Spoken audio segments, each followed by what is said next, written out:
We have seen an increase of people in need of housing and are coming to our doors at the shelter.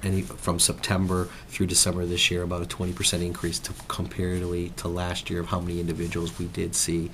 At the same time, we know that we're going to see, and we've seen an increase of homeless families throughout the whole state and in this region. Right now, the state, with all the shelters like ourselves, there's over 2,000 families tonight that are homeless. Of that, there's 600 families, over 600 families that are in hotels or motels because all the family shelters are full. We're happy to say for Quincy, when I first got here in 1996, and then even when we started to really do a serious count in the year 2000 and 2001, is we've seen the count on the streets drastically decrease. So we're continuing to see our housing first model, which we have been really had a lot of success in promoting and creating more housing first units. We've moved a lot of people that were chronic homeless, that were out on the streets for a lot of years. We've seen a lot of those people come in and be successful in supportive housing.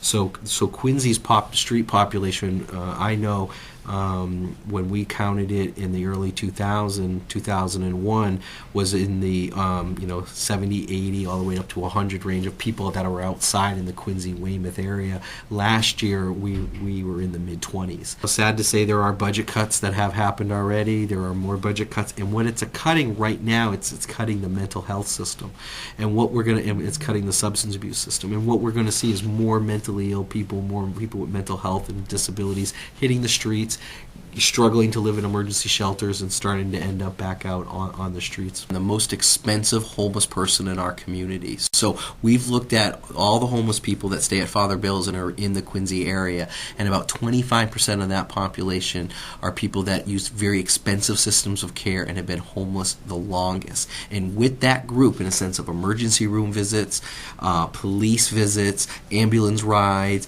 mental health stays, is that we're taking all those emergency room visits away and putting those costs towards housing first. And we have seen an 85% success rate of the hardest to serve person in our community are making it in housing first, which is supportive housing. These are the clients, these are the people that are in downtown Quincy, bothering downtown businesses. And our goal is that we're taking those people that are struggling the most out on the streets and off the streets and giving them the supportive housing that they need.